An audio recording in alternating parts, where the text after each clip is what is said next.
15 días de meditar en la palabra. Y aunque el Señor ya me había puesto aquí unos días para darle la bienvenida, no me imaginé que verlos nuevamente después de ese tiempo de estar ausente fuera de tanto gozo. Y bueno, gocémonos en el Señor, invitando también a las personas que nos están visitando por primera vez para que nos gocemos en el Señor, para que vivamos el Evangelio en comunidad y para que al final del servicio se acerquen a la mesa que está dispuesta en la parte externa del salón principal para saludarlos, orar y darles una corta información. Bienvenidos, Dios les bendiga y nuevamente les reitero mi alegría por verlos nuevamente.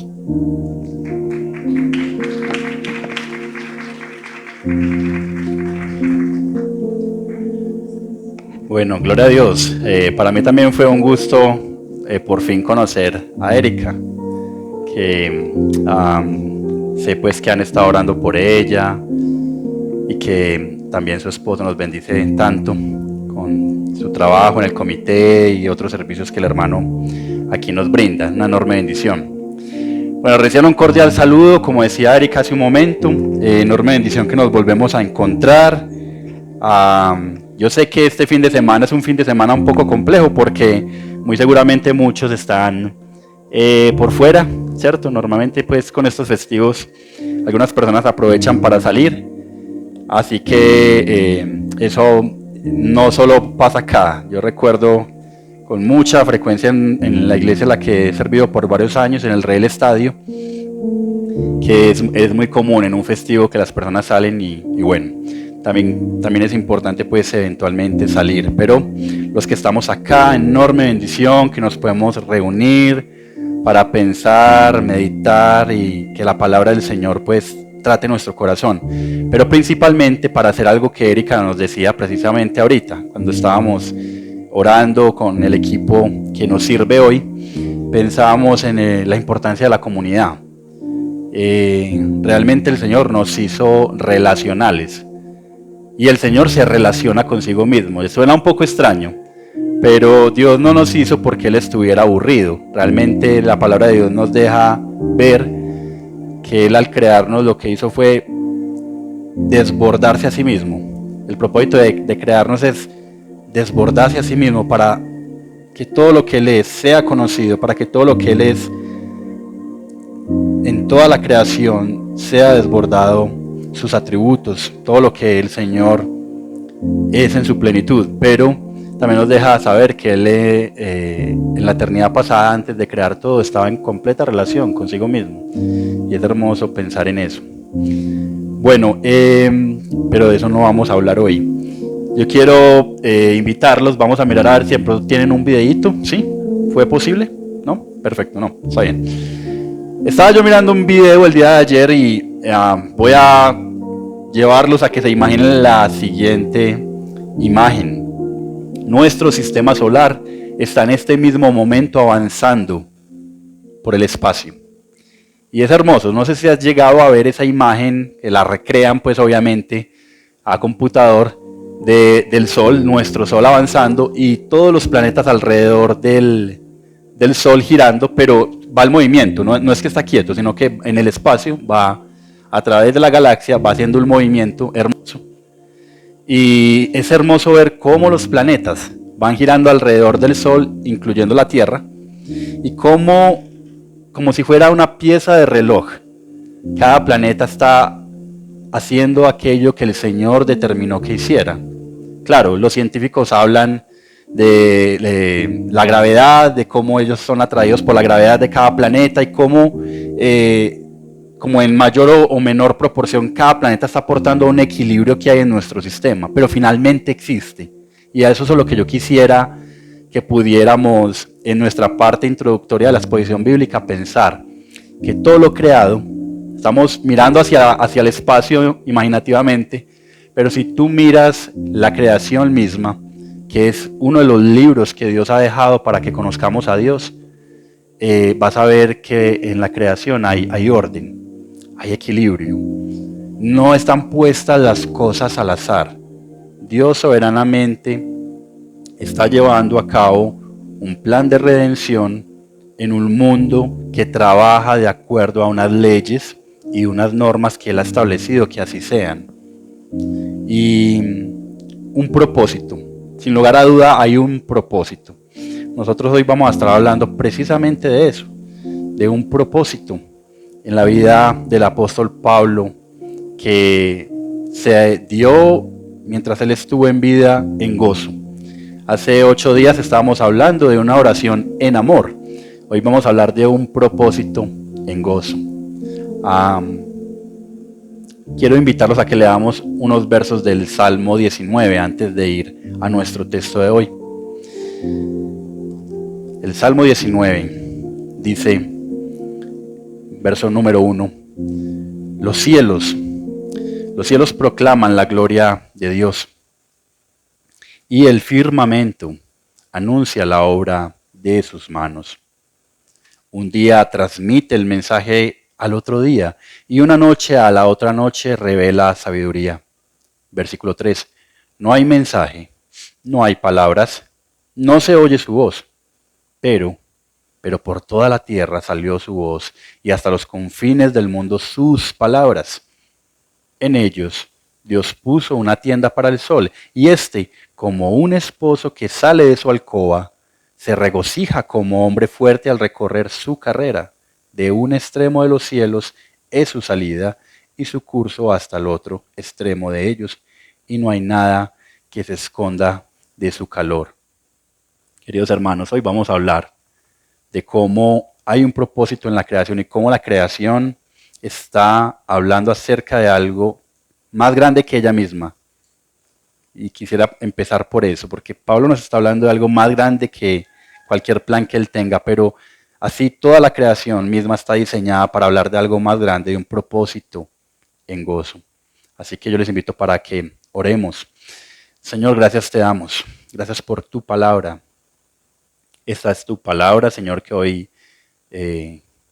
deseas y has dispuesto que sea predicada en esta mañana, Señor. Ayúdanos a acercarnos, Señor, a la carta de los Filipenses, que continuamos avanzando en ella, a pensar en cómo en la vida de Pablo se ve ese propósito. Así como en la creación tú lo has puesto y la misma creación habla de algo más grande que ella misma.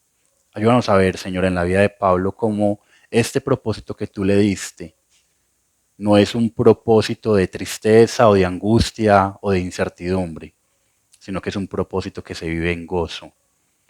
Gracias, Señor, por la vida de Pablo. Por favor, prepara nuestras mentes, corazones, todo lo que somos, Señor, para que seamos edificados y llevados, Señor, a arrepentimiento y fe. En esta mañana te lo pedimos, en el nombre de Cristo Jesús. Amén.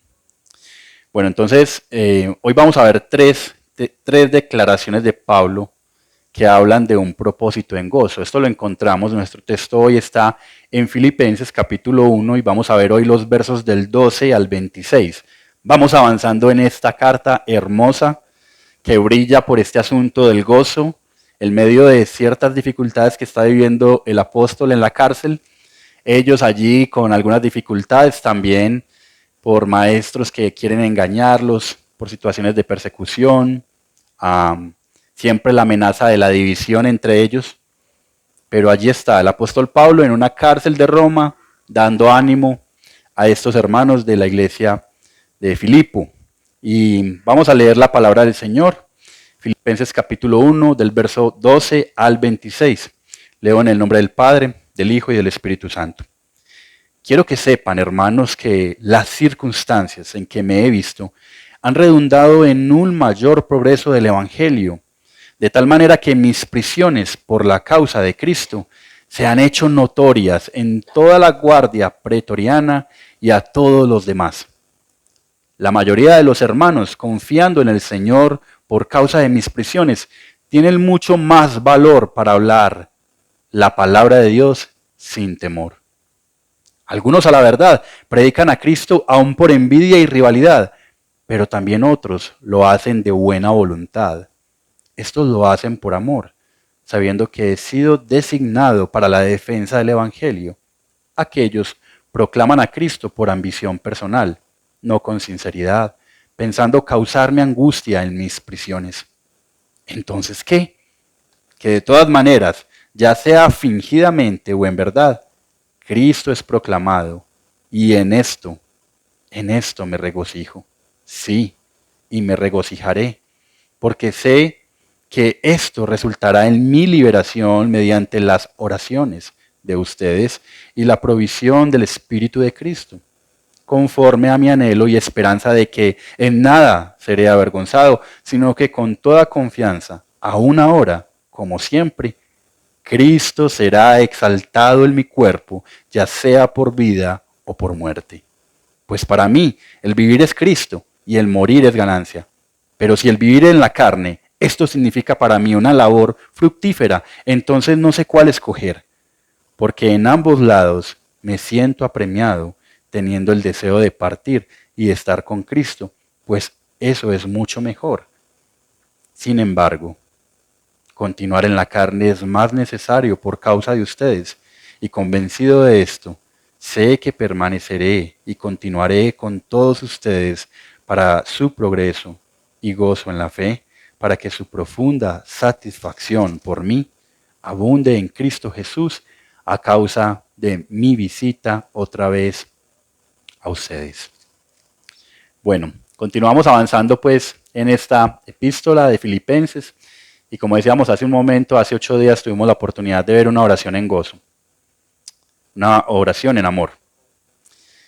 Una bella oración de principio a fin, desde la misma presentación, recordarán ustedes cómo se presentó Pablo. Él se presentó a sí mismo y a Timoteo como siervos. Y decíamos hace 8 días que no es muy común que Pablo en la introducción de sus epístolas se presente como siervo. Decíamos hace 8 días que esto era muy contracultural, porque para los filipenses, que eran una provincia de Roma, para ellos era muy importante el poder. Entonces el poder estaba representado en tu título, en lo que tienes, en la posición jerárquica. Entonces que está predicando acerca de Cristo, en vez de utilizar la figura de que en otras ocasiones quizás él se vio en necesidad de presentar, yo soy fariseo de fariseos y estudié con Gamaliel y judío de judíos, en vez de decir eso, no, yo soy un siervo, y eso es muy contracultura.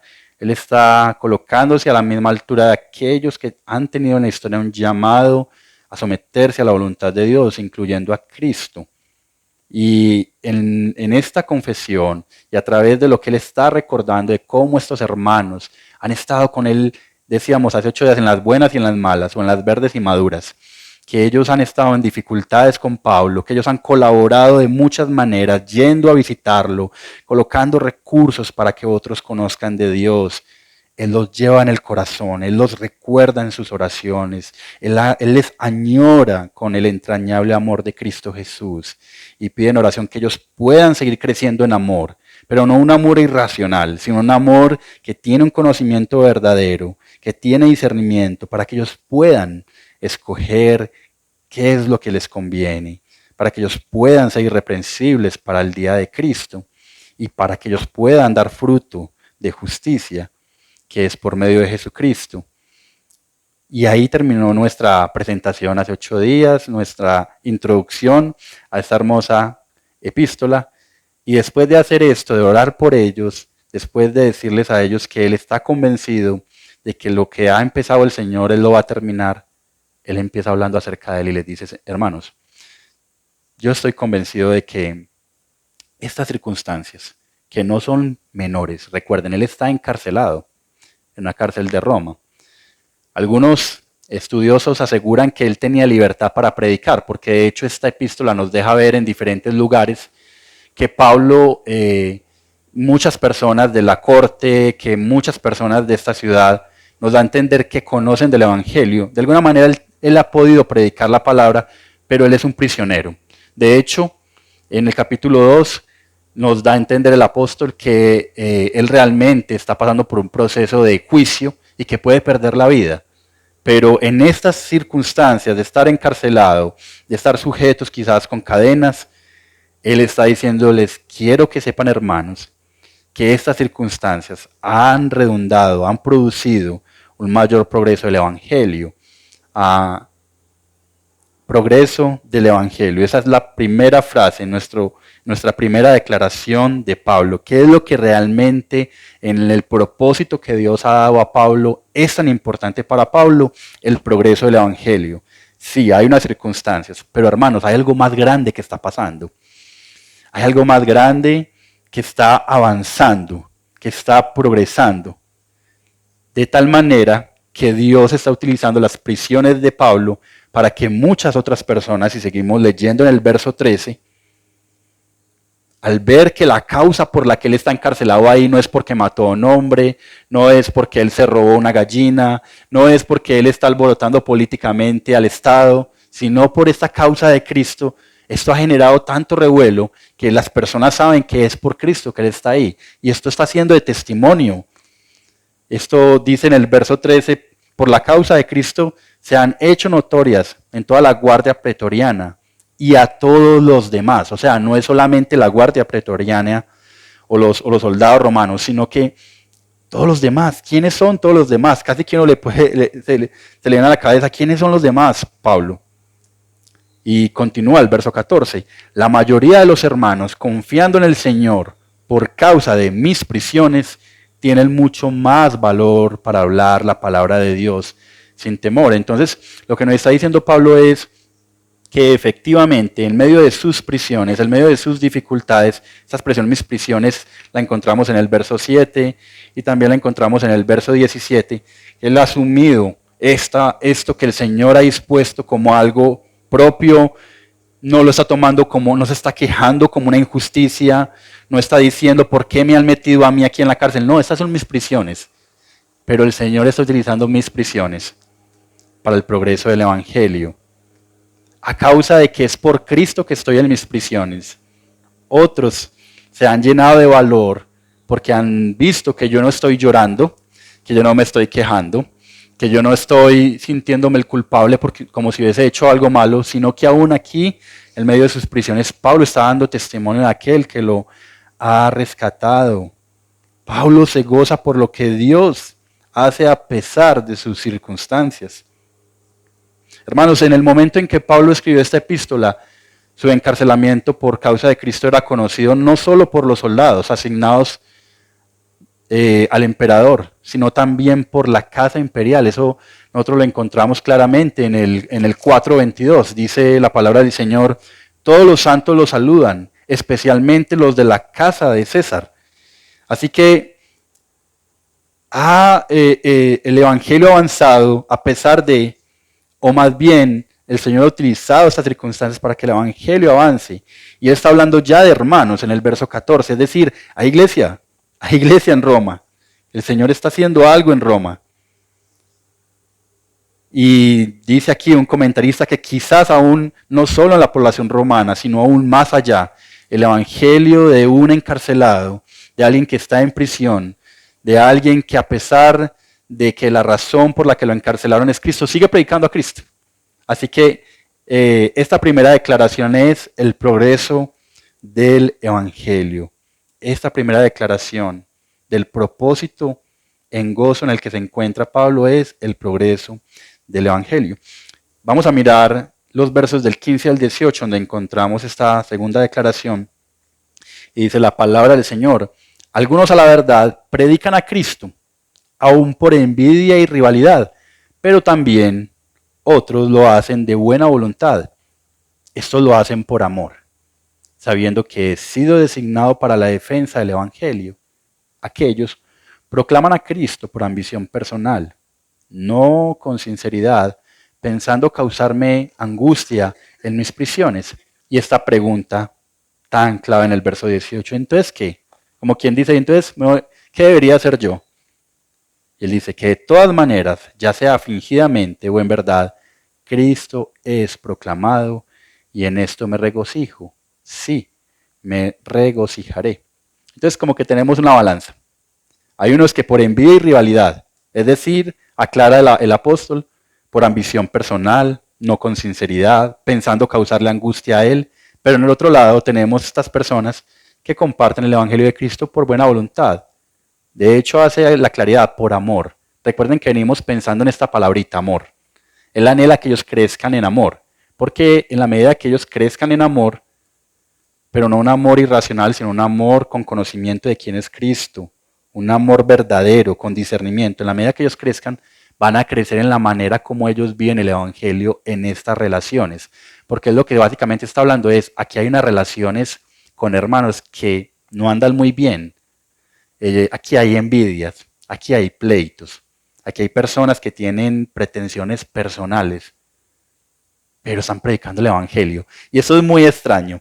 Ya voy a dar claridad de eso, porque él está colocando como en una balanza dos clases de hermanos que están haciendo la tarea, o sea, están predicando el Evangelio de Cristo.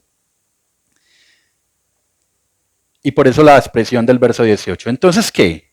De todas maneras, ya sea fingidamente o en verdad, Cristo es proclamado y en esto me regocijo. Sí, me regocijaré. Hermanos, estos no son mensajes que compiten. Estos son hermanos que están compartiendo el Evangelio. Que hay asuntos en el carácter que el Señor necesita trabajar, sí. Y que nosotros vamos a ver con la ayuda de Dios en el capítulo 2, que Él aborda este asunto. O sea, no es como que Él simplemente pasa de largo eso, no. Miren cómo empieza el capítulo 2, lo vamos a ver más adelante. Por tanto, si hay algún estímulo en Cristo, si hay algún consuelo de amor, si hay alguna comunión del Espíritu, si algún afecto y compasión, hagan completo mi gozo, siendo del mismo sentir, conservando el mismo amor, unidos en espíritu, dedicados a un mismo propósito. Es decir, sean uno, no peleen. Él está atendiendo esa situación, pero en este momento hay situaciones más complejas que francamente lo que está diciendo el apóstol Pablo es, gracias a Dios, están compartiendo a Cristo. Ya llega el momento para tratar eso, pero yo no me voy a estresar porque esta persona quiere lo que llamaríamos acá en Paisa, brillar él y que él sea el que... Señor, yo sé que tú estás haciendo la obra. Este es un hermano en Cristo. Ya, el Señor, este asunto del carácter lo va a tratar. Miren que el trato es muy diferente a lo que pasa, por ejemplo, en el verso 3, verso 2. El apóstol está diciendo, cuídense de esos perros, cuídense de los malos obreros, cuídense de la falsa circuncisión. Esta es otra clase de personas que hay en medio de la iglesia y que es uno de los problemas que hay allí, que están generando división. Porque hay algunas personas que están incitando a los de la iglesia de los Filipos a que se tienen que circuncidar, a que tienen que hacer obras de la ley. Entonces él a esto le está diciendo, venga, no, de esos perros cuídense. Y es un lenguaje muy, muy brusco, pero es una clase de personas diferente. Aquí, sin lugar a duda, hay algo para tratar, pero Pablo está diciendo, no me voy a desgastar en esto. Aquí lo importante es que Cristo es proclamado. Cristo es proclamado. Esa es la segunda declaración. Tenemos el progreso del Evangelio y Cristo es proclamado. Eso es lo que realmente al apóstol le está importando. Y valga la claridad, estas personas están proclamando, están predicando a Cristo, no adulterado, como si lo podían estar haciendo otras personas, que ya estaremos viendo en otra prédica ese tema. Así que Pablo no reaccionaba con gozo cuando otros difundieron un mensaje distinto al Evangelio de la gracia. Eso lo encontramos pues en la misma epístola, en capítulo 3, verso 2, y los versículos 18 y 19. Pero sí se goza de que el Evangelio avanza, aún en medio de estas inmadureces de estos hermanos.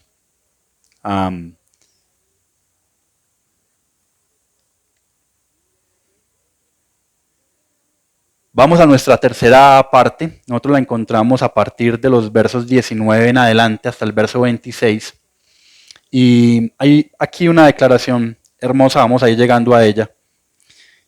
Pero no quisiera dejar de resaltar algo antes de mirar la declaración de este texto, y es que me parece muy interesante, es importante ver en los textos que estudiamos cómo a veces hay como una especie de sándwich.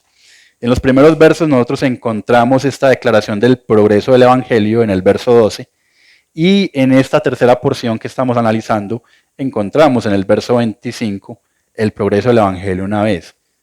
Porque ese es como el propósito principal de Pablo, el propósito de gozo, en el cual se encuentra Pablo, el progreso del Evangelio. Lo dirá de diferentes maneras, pero el progreso del Evangelio. Por eso es que por el progreso del Evangelio, por este propósito en gozo, él puede decir, Cristo será exaltado en mi cuerpo, en el verso 20. O profunda satisfacción en los filipenses por lo que Dios hace, como lo vemos ahí en estos versos de esta tercera porción. El Señor está haciendo algo a través de su vida, pero también a través de la vida de ellos. Dice el verso 19, porque sé que esto resultará en mi liberación mediante las oraciones de ustedes y la provisión del Espíritu de Cristo. Es decir, en otras versiones estuve leyendo, él está hablando de que Dios está orando a través de estas situaciones aún para su propio bien. Y este asunto de la liberación, en lo que pude estar estudiando, no necesariamente hace énfasis en el asunto del ser liberado de la cárcel, sino de que Él está siendo salvado. Usted y yo hoy estamos siendo salvados por el Señor. Es verdad, hay un acto de salvación en la cruz del Calvario, nadie te puede robar eso. Es por ese acto en la cruz del Calvario que tú y yo tenemos asegurada la salvación. Cuando Él nos rescató del poder del pecado y nos dio conciencia de nuestro pecado para arrepentirnos y nos ha hecho hijos de Dios. Pero Pablo lo que está diciendo aquí es, esto que está siendo una dificultad en la vida mía, estas circunstancias, Dios las está usando para mi salvación, es decir, para mi santificación progresiva. A eso se le llama que el Señor nos esté salvando hoy en día. Porque yo no sé qué edad tengas y cuánto tiempo tengas en la iglesia, pero tú y yo estamos siendo convencidos.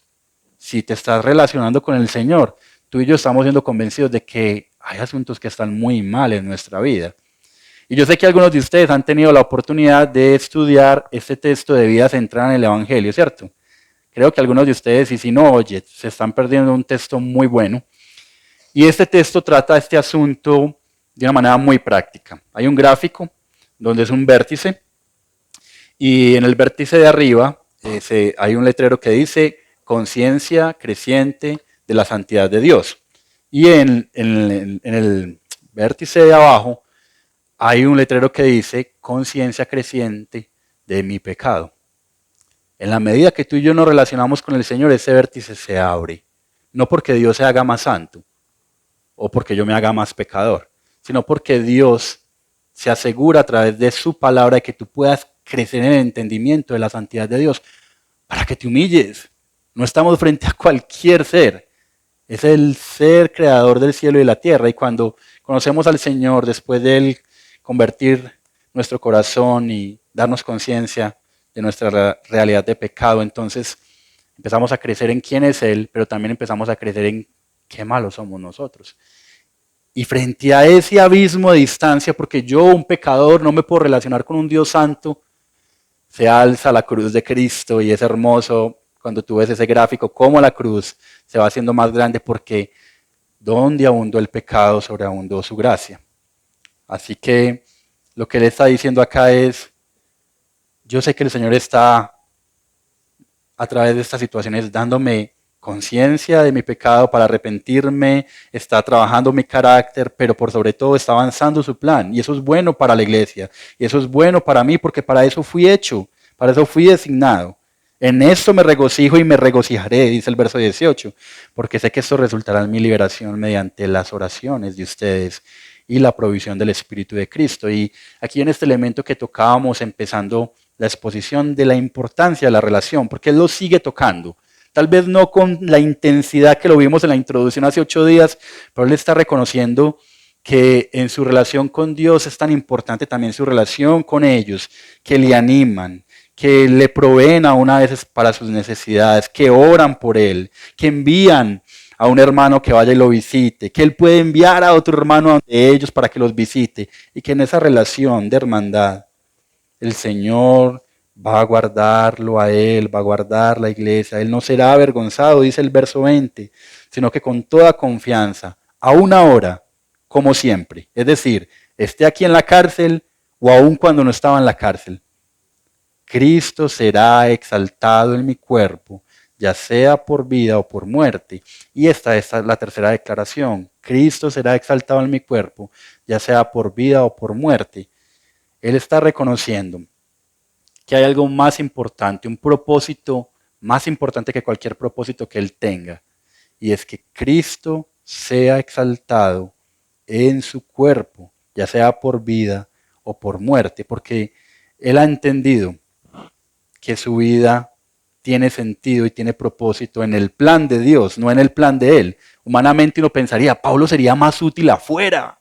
¿Usted se imagina un Pablo hoy en día? Muchos predicadores lo han llegado a pensar. Pablo sin una tablet, sin Instagram, sin Facebook, sin TikTok, sin nada de eso. Llevó el evangelio al mundo conocido de los gentiles, hasta el extremo. Pablo hay un momento donde él dice, ya no tengo dónde ir. Imagínate lo que haría Pablo hoy en día, un Pablo hoy en día. Y este Pablo está reconociendo, yo sé muy bien, tengo confianza en que aún ahora como siempre Cristo será exaltado en mi cuerpo. Porque él ha entendido que eso es lo que realmente tiene sentido para su vida, que lo que realmente le da propósito y que no solo le da propósito, sino que le llena de gozo, porque eso lo garantiza a él a través de su Espíritu Santo, es que él sea exaltado en su vida o muerte. Y esta declaración que todos sí no sabemos, hasta los no conversos, pues para mí el vivir es Cristo y el morir es ganancia. Que el Señor nos ayude, que el Señor nos ayude con esta declaración. Porque yo pienso, hermanos, francamente, que es más fácil decirlo que vivirlo en el día a día. Que realmente nosotros, si usted es franco con usted mismo o con usted misma, se va a dar cuenta de que cuando nosotros pensamos en la muerte, uno dice, sí, pero todavía no. Yo creo que yo quiero disfrutar el apartamento que recién acabamos de decorar. O yo quiero ver a mi hijo en la universidad. Y yo sé, son deseos legítimos. ¿Quién no querrá ver a que su hijo esté en la universidad y por fin se graduó? Pero hermanos, yo creo que francamente que todo creyente en su interior, muy en su interior, anhela y desea la voluntad de Dios y estar con Él, ¿cierto? Como que no es este pensamiento suicida de cuándo era que me muero. Por cierto, mi papá anda por esos pensamientos en su vejez. Pero yo le he animado a pensar en este asunto de que cada uno de nosotros no está en este mundo al azar y menos si Cristo te ha rescatado. Mis hermanos, a mí un hombre de casi 70 años, hace 20 años, tuvo paciencia para hablar con un adolescente y dedicarme tiempo. Francamente, yo le sacaba el cuerpo a ese señor, muchas veces. Por algunas circunstancias de la vida, yo me vi en una amistad con él, ahí había como, en ese momento para mí era importante, más que ayudarle o más que ir allá a ayudarle en labores en una finquita que tenía, era poder el fin de semana llevar fruta, verdura a mi casa, porque habían algunas necesidades en mi hogar. Pero yo les digo, Dios soberanamente usó a un señor de casi 70 años, que uno diría, ya señor, ¿por qué no se sienta? Ese señor, ¿por qué ya no más bien se queda quieto? Ya trabajó 30 o 40 años en una empresa, señor, ¿por qué no más bien va y le cuenta historia a los nietos? El Señor utilizó a un señor de casi 70 años para bendecir tanto mi vida, para mostrarme su gracia, su amor, pero también su disciplina. Yo creo firmemente que cada uno de los que está aquí presentes, el Señor le ha dado cosas maravillosas, independientemente de la edad en la que se encuentren. Alison, independientemente de tu edad, por nombrar a la persona más joven. Qué bendición que ya cada uno de nosotros tenga algo que compartir con otro.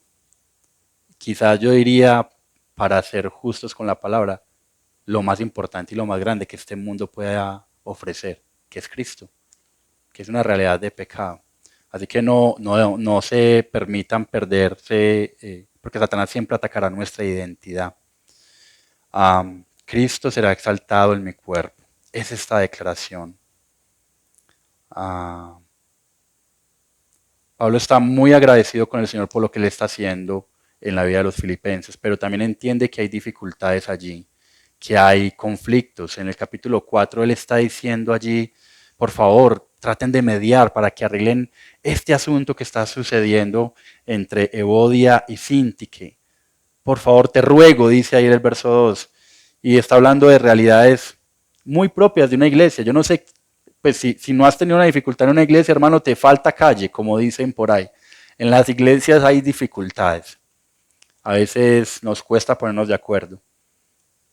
Pero mis hermanos, he ahí la importancia de entender la necesidad de que Cristo sea el centro, de que Cristo le dé equilibrio. Yo ahorita les llevaba a pensar en la imagen del Sol avanzando en el universo y los planetas alrededor girando de este Sol, en equilibrio, avanzando. La importancia de que el Señor sea el centro, la importancia de que haya un propósito mayor que gobierne todo lo que nosotros hacemos. Mis hermanos, seguramente hay áreas de tu vida donde tú le dices a Cristo, sí, yo quiero que tú gobiernes acá, yo reconozco que aquí hay una batalla que está llevándome a pecar contra ti, que yo reconozco que hay un hermano que no me entra porque este hermano me dijo esto hace 20 años y él nunca me pidió perdón y Señor, trata esto. Gloria a Dios si eso pasa en tu vida, aunque es un poco exagerado 20 años, pero sí, gloria a Dios si hay áreas de tu vida donde el Señor ha alumbrado para tú arrepentirte, pedir perdón y rogar que gobierne ahí. Te aseguro que tenemos muchas otras áreas donde el Señor necesita gobernar para poder que encontremos plenitud y gozo, para que el propósito de Dios para la vida tuya y mía no se vea opacado por intereses personales o por vanidad. Yo quiero invitarlos a pensar de la siguiente manera. Nosotros somos un cuerpo. Así nos llama la palabra de Dios. Cristo es la cabeza. Y recientemente, en los últimos meses, me ha sucedido con varios hermanos, aún incluyendo acá, que se acercan personas y le dicen a uno, seguramente a ustedes también les ha pasado, hermano, es que estoy tan preocupado porque yo siento que la iglesia no ora mucho, es que la iglesia casi no ora. Ay, hermano, ¿qué pudiésemos hacer? Mira, a mí cuando alguien me sale con algo como eso, o hermano, estoy tan preocupado, es que el ministerio de los bachilleres, o hermano, es que yo siento que nosotros, qué bueno tener un grupo de alabanza. Cuando al Señor te dé un dolor por la iglesia, porque es Él el que te lo da, mi hermano, primero ora por eso. No hay nada que hacer, ora por eso. Pero segundo, únete en oración con otros. Exprésale al liderazgo de la iglesia, hermano, ¿cómo puedo aportar en esto? ¿Qué podemos hacer? Yo conozco un hermano en Redil Oriente, somos el cuerpo de Cristo, caminamos juntos. Pablo está pidiendo en esta epístola constantemente para que ellos estén en unidad y que esa unidad venga del amor, de un amor que conoce al Señor, un amor que discierne, un amor que gobierna y que está por encima de los planes y de las pretensiones personales. A veces eso cuesta, hermanos, a veces eso cuesta, porque uno tiene una idea de cómo debería ser el ministerio. Entonces, de repente, el Señor en su gracia me ha dado tanto entendimiento por mi carrera profesional o por mi experiencia en iglesias. Entonces yo digo, no, es que allá no deberían recoger las ofrendas así. No, eso, que la gente, póngale en un código QR a la gente y cuando uno quiera ofrenda, pero ¿por qué me tienen que estar diciendo que ofrende? O le pueden, otro hermano podrá decir, pero es que ¿por qué eso va tan lejos? Es que ya saliendo del municipio, ¿por qué no buscamos más bien allá, en el centro del municipio? Es que eso tan lejos, a mí no me queda tan fácil. Hermanos, cuando eso le pase, recuerden varias cosas. La primera, el que gobierna la iglesia es Cristo. A veces tenemos la idea de que son los líderes y el pastor, pero yo le puedo asegurar que lo que pasa en la iglesia de Cristo, que lo que pasa aquí, no es al azar. El Señor está procurando y esforzándose todo el tiempo. Él trabaja más que cualquiera de nosotros, porque Él anhela que el Evangelio de Cristo sea proclamado, porque Él anhela que el progreso del Evangelio se dé. Y Él lo anhela hacer primeramente en su vida. Así que dispóngase. Es legítimo tener preguntas, es legítimo tener ideas. De hecho, si eso no te pasa, yo te retaría que te pienses y te preguntes si realmente eres un creyente. porque a un verdadero creyente le duele. Este es el cuerpo de Cristo, ¿qué puedo hacer? Eso te va a implicar a veces bajar la velocidad porque estás acostumbrado a correr, pero tus hermanos van a otro ritmo. Ten paciencia. Cristo te tiene paciencia a ti y a mí. Otras veces va a implicar que bueno, vamos, animamos a los hermanos y ese es el primero que llega y el último que llega, pero está animando a otros y en 8 días o 15 días muy seguramente este que fue animado caminará más rapidito, pero nos tenemos paciencia, caminamos como uno, porque entendemos, hermanos, que hay un propósito más grande y más gozoso que cualquier otro propósito, que cualquier propósito que usted y yo podamos traer de manera independiente a la iglesia. La iglesia no se trata de la mejor idea. La iglesia de Cristo, el progreso del Evangelio, se trata de un plan de salvación pensado desde la eternidad pasada en Cristo. Hermanos, dice el verso 23, porque de ambos lados me siento apremiado. Cuando él está pensando en este asunto, con respecto a si vivir o morir, ¿qué es lo que más conviene? De ambos lados me siento apremiado, dice el apóstol, teniendo el deseo de partir y estar con Cristo, porque eso es mucho mejor. Lo que yo les decía hace un rato, el creyente, el Hijo de Dios, por allá en el fondo, anhela mucho estar con su Señor, porque sabe que aunque en este mundo experimentamos su gracia, aunque en este mundo Él nos muestra su favor, también hay penurias, también hay situaciones adversas, propias de un mundo caído. Que Dios usa eso para glorificarse, sí, pero que traen tristeza, claro que sí, que traen angustia, claro, que retan nuestra fe, sí. Y que el final de todo eso será cuando Cristo un día estemos con Él. Y por eso el apóstol le está diciendo acá, de ambos lados me siento apremiado teniendo el deseo de partir y estar con Cristo. Y aquí hay un mar, en la teología hay un mar de conocimiento ahí, porque algunas personas han utilizado este texto para pensar en algo que se llama como el estado de sueño del alma, que eso es una herejía completa que ha sido batallada en la historia de la iglesia, porque no hay tal sueño del alma, pero sí teológicamente hay un estado intermedio. Ustedes recuerdan, no estoy hablando de esto del purgatorio, voy a hacer la claridad. ¿Ustedes recuerdan el ladrón en la cruz? ¿Qué le dijo Cristo al ladrón en la cruz?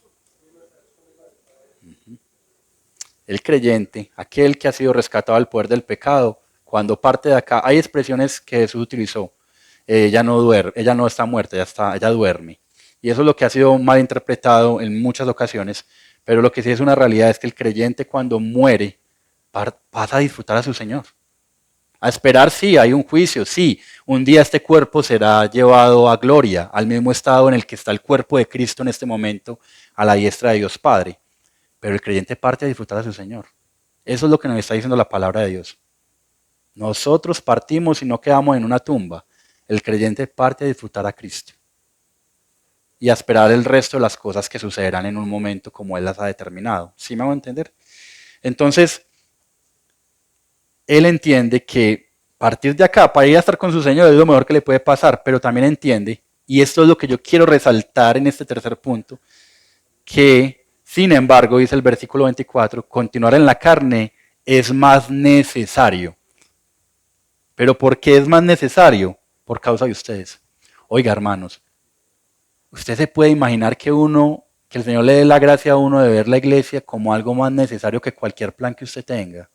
Usted se alcanza a imaginar eso, en el sentido de que aquí en medio de todos nosotros, cuando somos uno, que allí está el don de la persona que le enseña a los niños, que aquí está el don de alguien que canta, que aquí está el don de alguien que le preocupan las personas mayores de edad y que necesitan ser atendidos en un grupito pequeño, que aquí están las personas que les importan los grupos familiares para que los niños crezcan en ambientes con otros niños.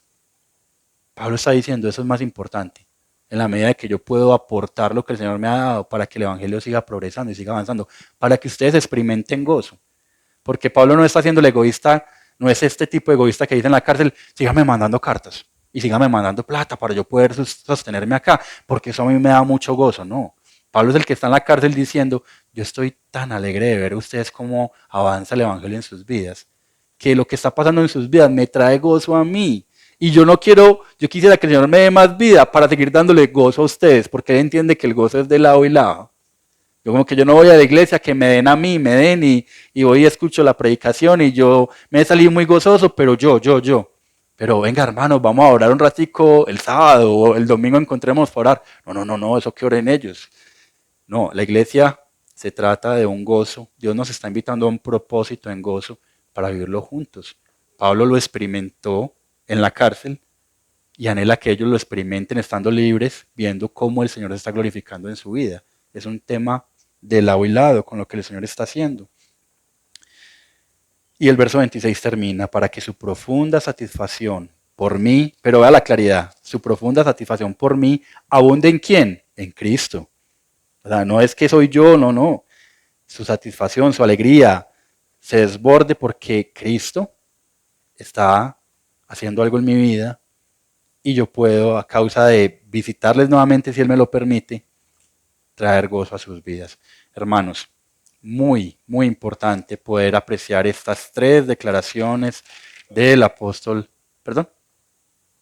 estas tres declaraciones del apóstol Pablo.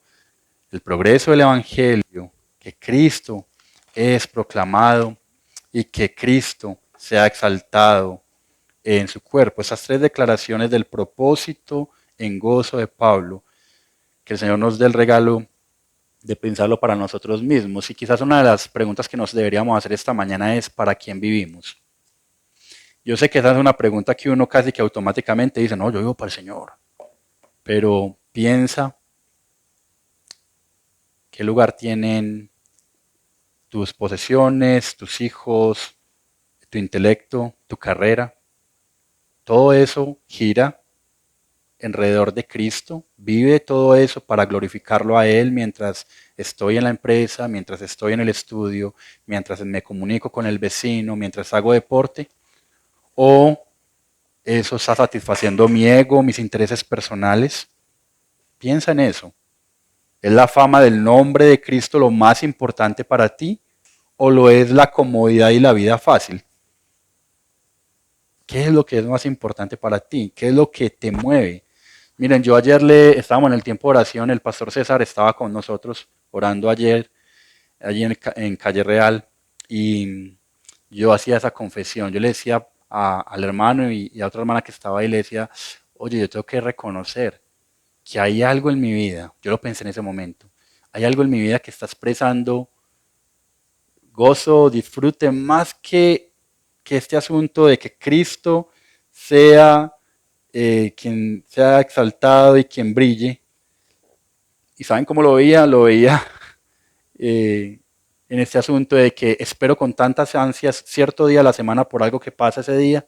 Yo dije: ay Señor, ¿será que mi centro en esta área de mi vida está en eso?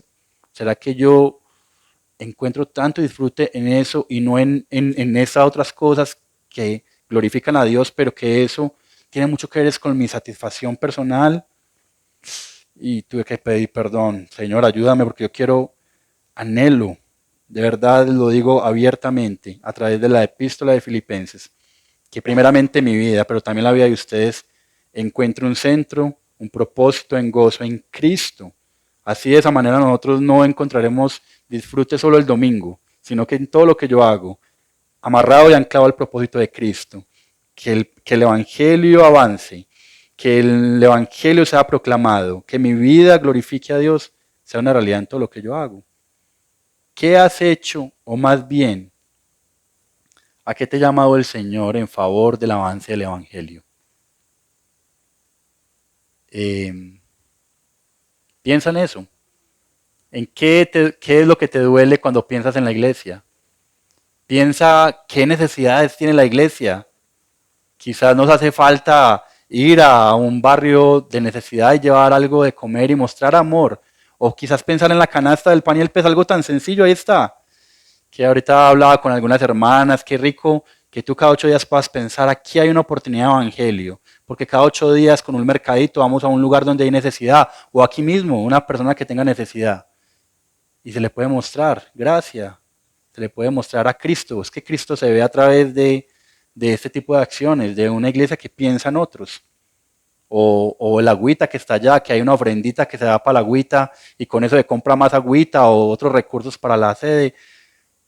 No sé, O venir a orar, o venir a orar el sábado en la mañana, porque tú estás pensando tanto en adolescentes de la iglesia, en muchachos que tienen dificultades en la universidad, en situaciones de familia, no sé, piensa en cómo tu tiempo, tus talentos y tesoro pueden sumarse a lo que Dios está haciendo acá y de esta manera atender este llamado de que el Evangelio avance. También el avance del Evangelio se va a ver algunas veces así, con esto termino.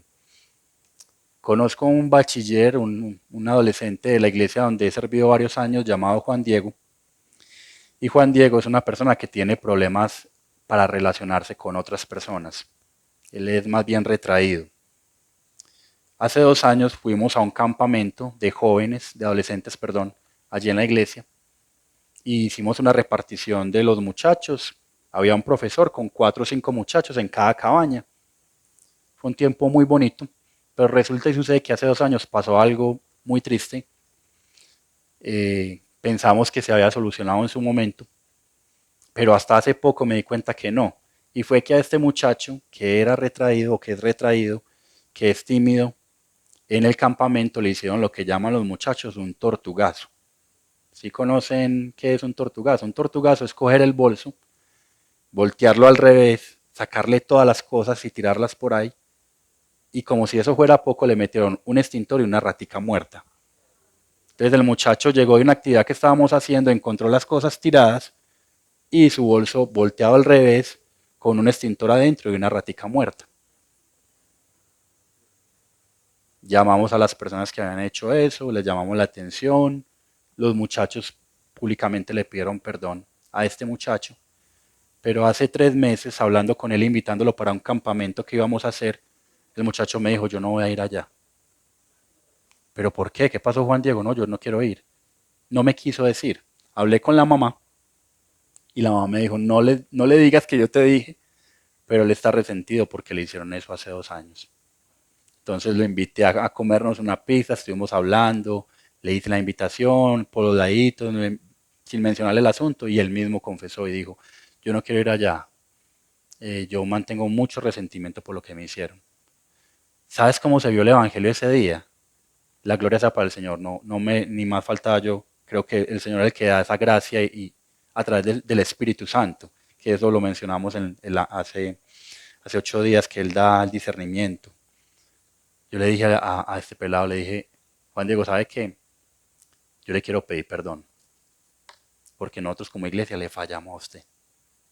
Perdónenos, por favor, perdón, somos seres humanos. El Señor también nos está tratando a nosotros. Yo le pido perdón en nombre de estos muchachos y en nombre del liderazgo que estábamos ahí. Perdónenos, por favor. Y lo abracé y el pelado me puso a llorar. Gracias a Dios fue al campamento. El tema es este, el evangelio se va a ver así, el evangelio a veces se va a ver asumiendo cosas que usted no hizo. Pero vamos a abrazar al hermano, no queremos que se vaya, queremos que él vea a Cristo en mi vida. Ese es el propósito en gozo que Pablo está viviendo. Pablo podría, una vez más, lo decíamos hace 8 días, Pablo podría haberse quejado y haber dicho, no, es que yo estoy en una prisión, vengan y consuélenme, vengan, mándenme en cartas, no me dejen solo. Pero Pablo está consolando, animando a la iglesia, anhelando tanto que el Evangelio avance en la vida de ellos como está avanzando en su vida y en la vida alrededor de los que están ahí en la prisión. Ese debería ser nuestro propósito en gozo el día de hoy. Que Cristo avance y sea conocido en este municipio, pero primeramente en medio de nosotros. Ahí están los hermanos que el Señor le dio. Cada uno de los que usted tiene ahí al lado necesita que usted comparta lo que el Señor ha hecho con usted. Dispóngase a eso, hermano. Esa es la invitación que Cristo le hace el día de hoy. Vamos a orar. Padre, gracias te damos por tu palabra. Tú eres el Señor que te glorificas en medio de nuestras imposibilidades, de nuestra necedad, de nuestro orgullo, que también convences nuestra vida de pecado y nos llevas a arrepentimiento.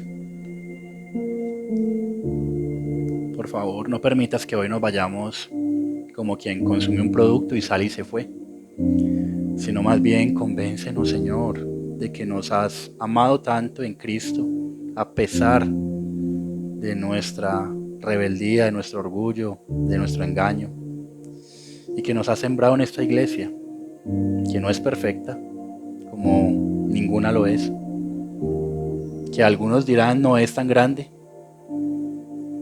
pero que si hay algo que tú has demostrado en la historia es que el tamaño no es algo que a ti te impresione, que no son tampoco ni siquiera los recursos o las posesiones que tenga una iglesia, sino que es una iglesia que te reconoce como Señor, que está tan deseosa de que el evangelio avance, porque tu evangelio es más importante que cualquier plan, porque tú nos has llenado de gozo y de alegría, y porque hay gozo y alegría cuando vemos que en otros tú estás haciendo este milagro, Señor, de llevarnos a arrepentimiento, en fe. Por favor, Señor, ayúdanos a hacer una iglesia que se duele unos con otros, una iglesia que vive para ti y que se expresa en amor, en paciencia, no en juicio, no en rebeldía o en iras o en malestares, sino más bien en el perdón, en la gracia, en el amor. Señor, muchas gracias por tu palabra. Muchas gracias, Señor Dios, por lo que tú estás haciendo de manera personal en la vida de cada uno de nosotros. A ti sea toda la gloria, en el nombre de Cristo Jesús. Amén.